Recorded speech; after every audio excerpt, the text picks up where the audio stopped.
कहानी शुरू होती है एक रेगिस्तान को दिखाते हुए। बहुत से लोग यहाँ पर इलीगल कुछ नायाब मकड़ियों को पकड़ने के लिए आए थे। ये सड़ीली मकड़ी इस जगह से नहीं मिलती। इन्हें पकड़ना या पालना इलीगल था और इलीगली ही इन्हें बेचने पे इन लोगों को बहुत से पैसे मिलने वाले थे। काफी देर ये लोग सेहरा में इधर उधर फिरते हैं और आखिर फिर इस ग्रुप के एक आदमी को एक पत्थर के नीचे इन मकड़ियों का घर नजर आ ही जाता है। वो आवाज लगाकर अपने साथियों को मकड़ियों के मिलने के बारे में बता चुका था। सभी एक्साइटेड होकर भागते हुए यहाँ पे आते हैं। रेत में बने इन मकड़ियों के घर के अंदर ये एक खास किस्म का स्प्रे करते हैं। तो उसके कुछ देर बाद ही इधर उधर वो काली मकड़ियाँ अपने गोल से बाहर निकलने लगी थी। इन्हीं मकड़ियों में से एक मकड़ी इन्हीं के ग्रुप के एक मेंबर के ऊपर हमला कर देती है, जिस मकड़ी के काटते ही वो बुरी तरह तड़पने लगा था। ये ग्रुप वाले अपने साथी को बचाने के बजाय यहाँ मकड़ियाँ जमा करते रहते हैं, जिसके बाद वे अपने तड़पते हुए साथी को मारकर यहाँ से जा चुके थे। सीन कट होकर के हमें फ्रेंड्स में केलब नामी एक लड़के को दिखाया जाता है। केलब इस टाइम चोर मार्केट में था, जहां लोग अपना चोरी किया हुआ सामान बेचा करते थे। ऐसे हम अंदाजा लगा सकते हैं कि वो भी एक चोर ही है, या वो अपनी चोरी किया हुआ सामान बेचने के बदले डीलर से कुछ कीमती ज्वेलरी खरीदने की बात करता है। ज्वेलरी खरीदने के बाद केलब को इसी शॉप पे वे स्पाइडर भी नजर आ जाती है, जिसे पिछले सीन में उन आदमियों ने सेहरा से पकड़ा था।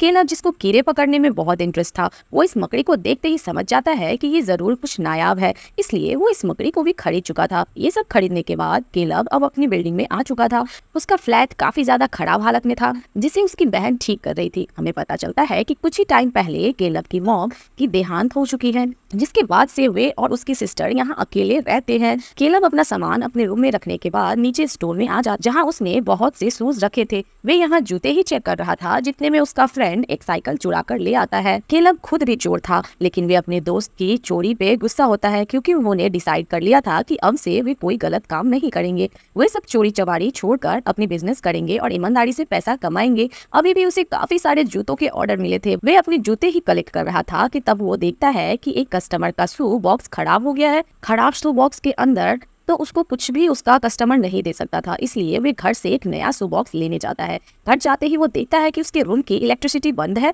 और ये देख उसका दिमाग खराब हो जाता है कि रूम की लाइट्स बंद करना समझो एक बहुत बड़ा नुकसान उठाना, क्योंकि वहाँ उसने बहुत से इंसेक्ट्स हुए कीड़े को पकड़े हुए थे और पाले हुए थे, जो बिना लाइट के कम टेम्परेचर में मर जाते। केलब अपनी सिस्टर से कहता है, यार तुम ये सब क्यों करती हो, क्या जरूरत थी मेरे रूम की लाइट बंद करने की। जवाब में वो कहती है कि मुझे पता है इलेक्ट्रिसिटी बिल्स कितने आ रही है, सारी लाइट्स तुम्हारे कमरे में ऑन रहती है, बिल्स कौन देगा, कहाँ से पैसे आएंगे, कुछ सोचा है तुमने। वैसे भी ये कीड़े मकोड़े हमें कुछ भी नहीं देने वाले। जवाब में वे अपनी बहन से कहता है, यार सोचा था मैंने अपने जूते का बिजनेस स्टार्ट किया है, वहाँ से पैसे आएंगे पर सब मैनेज कर लेंगे। लेकिन उसकी बहन को उसकी बातों पे कोई भी बिलीव नहीं होता। केलब अपने रूम की लाइट ऑन करता है और अपने सभी इंसेक्ट्स को चेक करता है। वे यहाँ अपनी नई लाई हुई मकड़ी को भी एडजस्ट करने की कोशिश करता है, लेकिन उसके लिए यहाँ कोई खास जगह नहीं थी, इसलिए अब जो टूटा हुआ शू बॉक्स उसके हाथ में था, केलब उसी के अंदर उस मकड़ी को रख चुका था। ये सब करने के बाद वो चला जाता है अपनी मॉम के फ्रेंड की पार्टी में। अपनी मॉम के मरने के बाद वे इन्हें अपनी मॉम ही समझता था। ये लेडी भी केलब से बहुत प्यार करती थी, और आज जो केलब ने इयररिंग खरीदे हैं वे भी इन्हीं के लिए थे। वे केलब से कहती है, तुम यहाँ आए हो, अच्छी बात है, अगर तुम्हारी मम्मा जिंदा होती तो आज बहुत खुश होती। एंड ये लोग अब मस्ती करते हैं, डांस करते हैं और रात में अपने घर वापस आ जाते हैं। अब जैसे ही वो स्पाइडर उस मकड़ी को देखने के लिए शू बॉक्स खोलता है, तो मकड़ी उसमें थी ही नहीं। उसे लगा कि वो मकड़ी भाग गई होगी, और ये सोचकर उसे दुख भी हुआ, क्योंकि उसने काफी ज्यादा पैसे देकर वे मकड़ी खरीदी थी। और इससे भी बड़ी बात ये है कि वे बहुत ही नया और बहुत ही रेयर थी।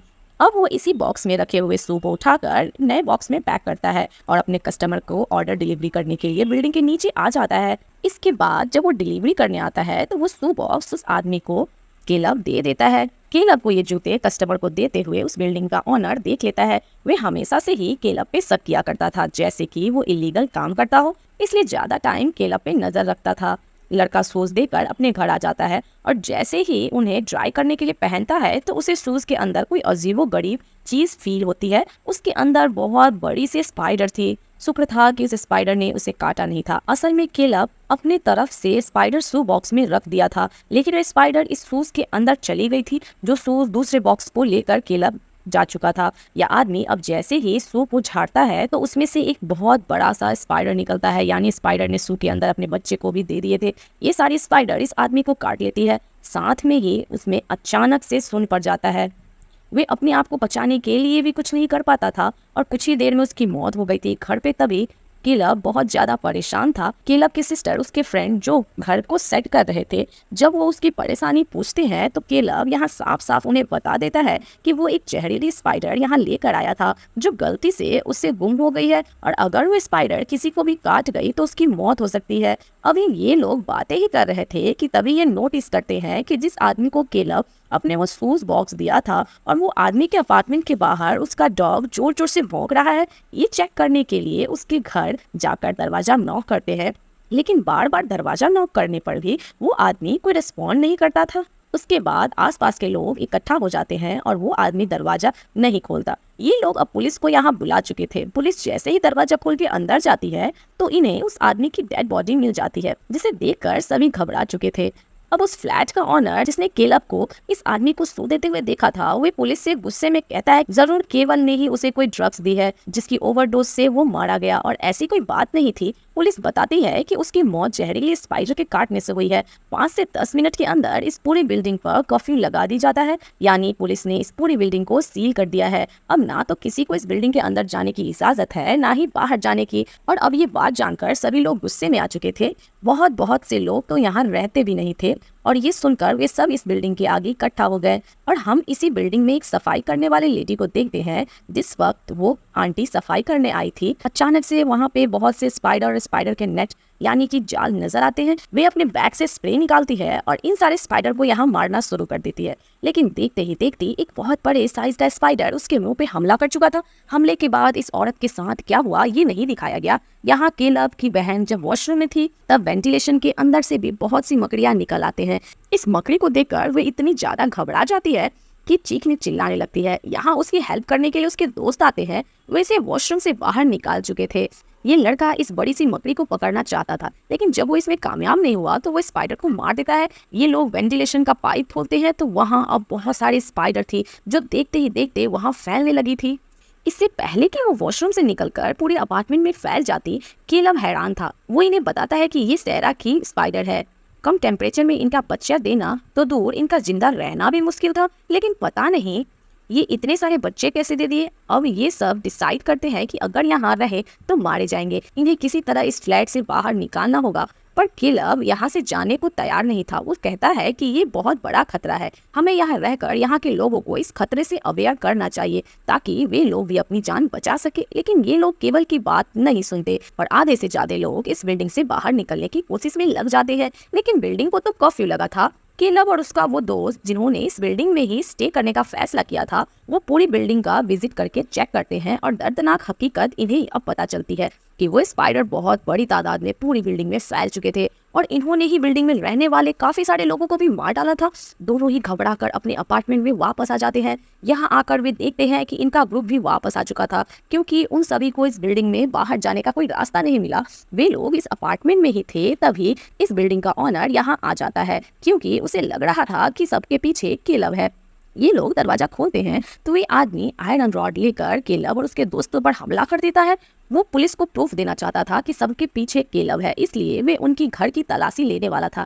ऐसे में वे केलब के रूम के साथ साथ वो वॉशरूम भी खोल देता है जिसमें बहुत से स्पाइडर्स थे। उन स्पाइडर्स को बाहर निकलता हुआ देखकर ये लोग अपनी जान बचाकर इस अपार्टमेंट से बाहर आ जाते हैं। इस अपार्टमेंट को लॉक कर देते हैं क्योंकि वे भी अब खतरे से खाली नहीं था। अपार्टमेंट के अंदर जो लड़का गया था, ये स्पाइडर अब उसे भी मार चुकी थी और उसकी मौत देखकर ये सभी लोग बहुत ज्यादा घबराए हुए थे। यहाँ केलब को याद आता है कि इस बिल्डिंग से बाहर निकलने का एक रास्ता पार्किंग भी है। लेकिन जब ये लोग पार्किंग लॉट की तरफ जाते हैं तो वहाँ पर भी बहुत बड़े बड़े स्पाइडर्स ने अपने जाले बनाए हुए थे। इन्हें अगर इस जगह से बाहर जाना था तो लाइट ऑन रखनी थी, लेकिन पार्किंग लॉट की लाइट में तो सेंसर्स थे। वहाँ से जो कोई भी गुजरता था तो लाइट सिर्फ 1 मिनट के लिए ऑन रहती थी। लाइट ऑन करके ये लोग बिना आउट किए तेजी से आगे बढ़ने की कोशिश करते हैं, लेकिन इस सब में केलब की सिस्टर पीछे रह जाती है। इससे पहले कि स्पाइडर उसे काट ले, उसके पास एक लाइटर था जो जलाकर वो यहाँ से आगे आने में कामयाब हो चुकी थी। अब यहाँ के दरवाजे तक पहुँचने के बाद इन्हें पता चलता है कि ये दरवाजा भी सील था। ये लोग दरवाजे को बहुत खटखटाते हैं, लेकिन पुलिस उनके लिए ये दरवाजा नहीं खोलती। कुछ देर बाद वहाँ पे पुलिस के पूरे टीम ने एक जहरीली गैस छोड़नी शुरू कर दी थी, जिसका मकसद था इस बिल्डिंग में मौजूद हर जिंदा चीज, चाहे वो इंसान हो, मकड़ियाँ हो या कोई भी जिंदा चीज, उन सभी चीजों को मार देगा। इसके बाद केवल अपने 2 साथियों के साथ जाकर एक कमरे में छिप जाता है क्योंकि उसका चौथा साथी भी यहाँ मारा गया था और फिर पुलिस की तरफ से ये दरवाजा खोला जाता है। इसको लग रहा था कि अब यहाँ कोई भी जिंदा चीज नहीं बची होगी, लेकिन जैसे ही वे अंदर आके केलब और उसके साथियों को देखते हैं तो उन्हें अरेस्ट कर लिया जाता है। पुलिस वाले इन्हें जल्दी ही मार देते। यहाँ पुलिस बिल्डिंग में से एक और आदमी को भी पकड़ कर लेकर आती है जो इस वक्त इन्फेक्टेड भी हो चुका था। केलब यहाँ पुलिस वालों से लड़ने लग जाता है। क्या हमें बचाने के बजाय हमें मारने की कोशिश की जा रही है? ये कौन सा इंसाफ है? जिस पर पुलिस इंस्पेक्टर सबको बताते हैं कि ये मकड़ियाँ बहुत जहरीला है, इन्होंने जिन इंसानों को भी काटा है वो भी इन्फेक्टेड हो चुके हैं और अगर ये इन्फेक्शन यहाँ से बाहर निकल गई तो पूरा का पूरा एरिया इससे खतरे में पड़ जाएगा और हम ऐसा होने नहीं दे सकते। अब कुछ ही देर में क्रेन अब उनकी सिस्टर उनकी फ्रेंड को भी मार दिया था, लेकिन तभी वे आदमी जो यहाँ पे जख्मी था वो इन सबको बताता है कि इनके पिछले रूम में बहुत से स्पाइडर्स अभी भी जिंदा हैं। वे इन लोगों से कहता है कि तुम लोग इन्फेक्टेड नहीं हो, तुम लोग अपनी जान बचाकर यहाँ से बाहर जा सकते हो और ऐसे दुनिया को भी कोई खतरा नहीं होगा। वो उनकी मदद करने को यहाँ इसलिए तैयार था क्योंकि वो खुद मरने वाला था। यहाँ वो पुलिस को जख्मी देखता है, वे दरवाजा खोल देता है जिसके अंदर बहुत सी मकड़ियाँ थी। इनका साइज इतना बड़ा था जैसे कि एक डॉग का साइज हो। इनके बाहर निकलते ही पुलिस और सोल्जर्स सभी इनके ऊपर गोलियां चलाना शुरू कर देते हैं। कोई उनके ऊपर जहरीला स्प्रे करता है तो कोई उन्हें मार रहा था। जिस वक्त पुलिस वाले इनको मारने में बिजी थे, केलब अब अपनी बहन और उसकी फ्रेंड यहाँ से निकलने में कामयाब हो जाते हैं। बाहर एक बस खड़ी थी जिसमें जाकर ये लोग बैठ चुके थे। हालांकि उनकी वैन के आगे भी एक स्पाइडर आ जाता है, लेकिन ये उसे कुचलते हुए आगे बढ़ जाते हैं। जिसके बाद अब सीन कट होता है और हमें कुछ ऐसा सीन दिखाया जाता है जिसमें पता चलता है कि केलब, उसकी सिस्टर और उसकी फ्रेंड वहां से जिंदा बचने में कामयाब हो गए थे, लेकिन अब आज गवर्नमेंट उनकी उस बिल्डिंग को तबाह कर रही थी जहां उन्होंने पूरा बचपन गुजारा था। हम देखते हैं कि केलब के पास अभी भी सीक्रेट एक स्पाइडर मौजूद है जिसे उसने सबसे छुपाकर बहुत ही ख्याल से रखा हुआ था और इसको ही दिखाते हुए ये कहानी यहाँ पर खत्म हो जाती है। मूवी की एक्सप्लेनेशन आपको कैसी लगी हमें कमेंट सेक्शन में कमेंट जरूर करें और अगर मूवी की एक्सप्लेनेशन अच्छी लगी हो तो वीडियो को लाइक भी करें और हमारे चैनल फिल्मी ट्विस्ट को सब्सक्राइब भी करें।